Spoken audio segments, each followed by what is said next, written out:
Hello, I am Amanda Knowlton with Gamers with Jobs, and today we will be playing Necropolis by Harebrained Schemes.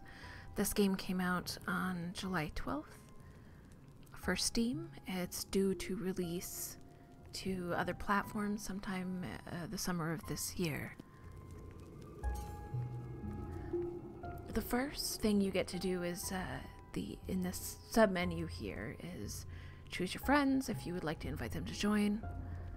If they have the game. You can also customize your character a little bit. You have the option of choosing either a masculine or feminine character and then cycling through 4 different color choices to identify yourself from any potential other players. Alright, so let's get started. Opening the game, you end up in sort of this antechamber or subchamber that shows you your control scheme on the wall. You can also get to this from the options menu, but this was a nice sort of aesthetic approach to learning the controls upon entry. You can collect gems, which are used like money, by smashing pots. Very, Zelda Dark Souls kind of thing going on. So you go downstairs to the secondary level just after starting. They spawn a few skeletal guys just so you can kind of get your bearings and learn the controls. You've got basic block, slash, like a easy slash, and then a heavier slash. Much like other roguelikes, you can position yourself so that your attacks can hit multiple enemies, or you can get enemies to hit each other, which can kind of help your cause.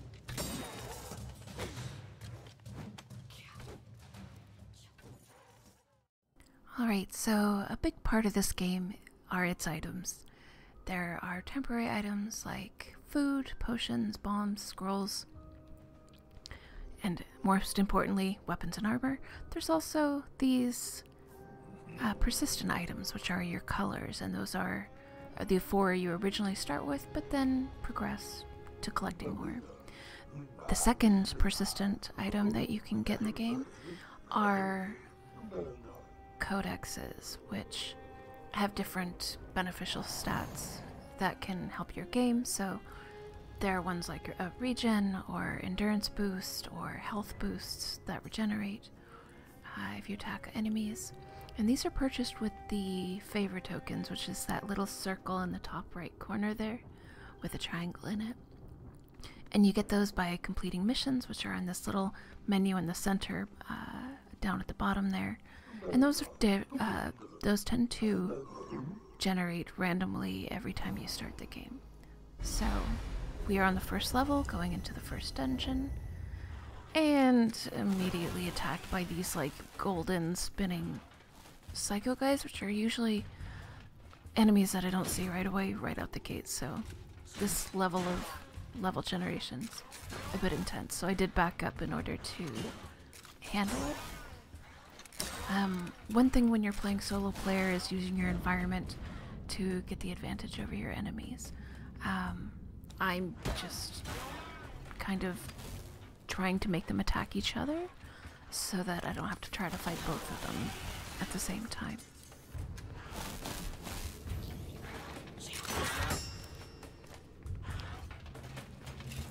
Alright, now one way to get items is to collect them off your enemies. You can carry 2 shields and 2 swords at any time. So what's nice about that is you can switch between fast weapons, slow weapons, shields, blunderbusses, and other kinds of projectile items as well.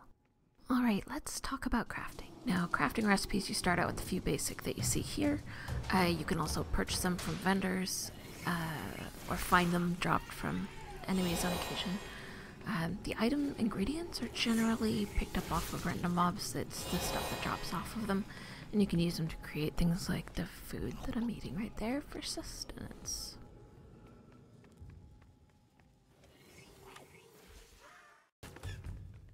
Alright, so on to my favorite part, which is multiplayer. The levels are still randomly generated. They still spawn random mobs. I don't believe, or I'm not entirely sure if they spawn more with more people, but it definitely gets more hectic. Whoa.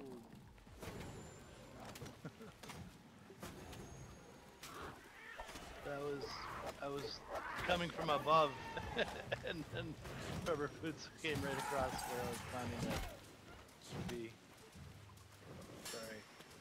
So one thing I'd like to mention is that I did have a microphone, I just didn't get it recording when I was shadow playing these sessions. So I did let my party members know that I was kiting these guys away so they could get the reses off. Thanks. And pretty much intending to die back here. So one of the benefits of multiplayer is resurrection. That's indicated, a player death is indicated by the little red skull next to their name, and you can bring them back so that they do not lose all their gear as you normally would in single player. So one of the things about multiplayer is it gets messy fast, and it can be really easy to kind of get tunnel vision and not see what's going on. Kazar's been down for a while. He's gonna disappear and lose his stuff.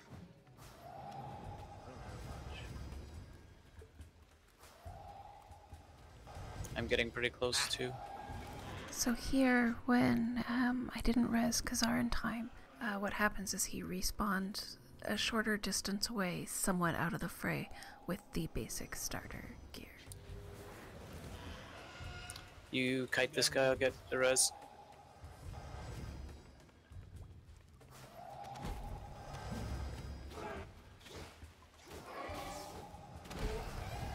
So one of the things about this fight, and you'll see why in a moment, that it's important to have different speed weapons is, as cool as that hammer was, it was way too slow and I died because I couldn't swing it fast enough and I couldn't get out of the swing fast enough to recover.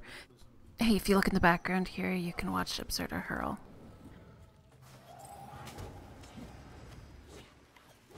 So a note on equipment and gear, especially in multiplayer, is because you've got multiple people. People pick up and drop stuff all the time. Yes! You can get items from chests, like really cool armor. Zara, you're gonna want to grab the other set of armor to up your defense. Well, it's not better, it's just different looking. Yeah, it's cool looking. So here, Somebody needs to grab it. Looks like you're both. I was able to get the cool tall hat Okay, that actually looks better on you than it did on me, I think, man. and look awesome.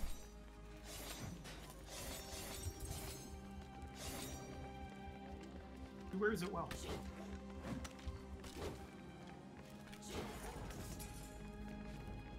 You dress like that in real life. I'm sure you get some looks.